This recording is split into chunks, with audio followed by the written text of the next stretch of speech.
ভগবান শ্রীকৃষ্ণ যখন হস্তিনাপুরে এলো, ঠিক আমাদের সময় পঞ্চ পাণ্ডবে তারা যে বসে আছে, ঠিক এমন ভাবে তারা মৌন ভাবে বসে আছে না, যেন নৌকা ডুবি হয়েছে। তা ভগবান শ্রীকৃষ্ণ এসে বলছে, আচ্ছা এখানে কি নৌকা ডুবি হলো? তা বলে মানে, বলে সবাই কেমন ভাবে তাকিয়ে আছে দেখো, আর পঞ্চ পাণ্ডবের দিকে তাকিয়ে দেখো, পঞ্চ পাণ্ডবের বুঝি নৌকা ডুবি হয়েছে। তারা মাথা নিচু করে বসে আছে। তা বলে এমন ভাবে বসে আছে কেন, মাথা তোলো। তা ধর্মরাজ যুধিষ্ঠির বলে, সখা গো, তুমি যে তীর নিক্ষেপ করেছিলে কলির আগমনের কারণ জানার জন্য প্রশ্ন রেখেছিলাম, তুমি 5টা তীর নিক্ষেপ করেছিলে, 5টা তীর 5 দিকে গেছে, তোমরা 5টা ভাই 5 দিকে যাবে, গেলে তোমাদের উত্তর তোমরা পেয়ে যাবে।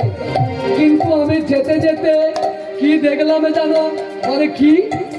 বলে একটা হাতির 2টো সুর। ভগবান শ্রীকৃষ্ণ হেসে উঠলেন। তাহলে তুমি তীরের কাছে যাওনি? বলে না। বলো এর কারণটা কি? তাহলে জানো?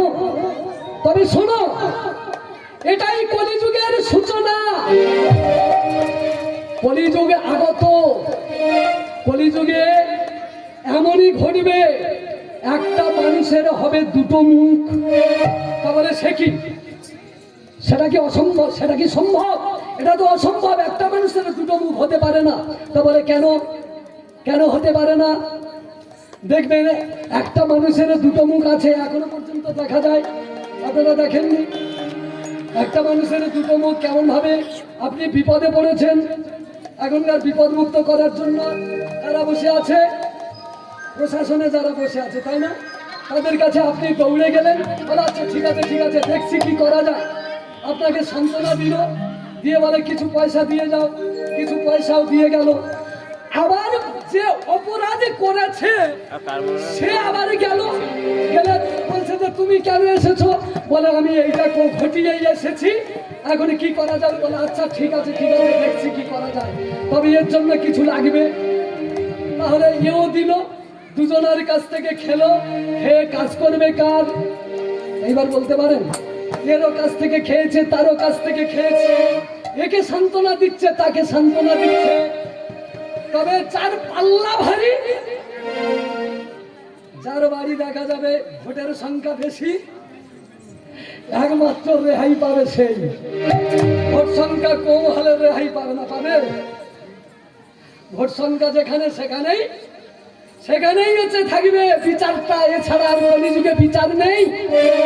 আপনার যদি ভোট কম থাকে, আপনি যদি আর বিপদে পড়েন, কেউ আপনার দিকে তাকাবে না।